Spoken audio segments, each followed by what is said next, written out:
Hi, this is Thomas from Cozy Grammar, speaking to you from my cozy writing yurt. We are just finishing up a session of Ask Cozy Grammar, our monthly online Q&A series, which we also record to share with people afterwards.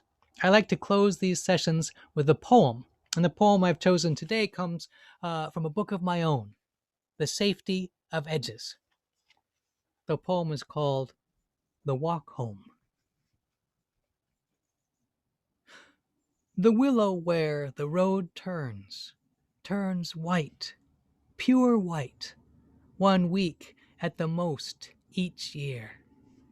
Blossoms brighter than song.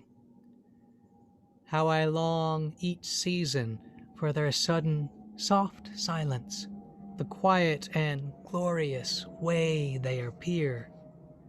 Even when they're gone, they're here, there, beyond branches, barren in winter, waiting for a change in the air.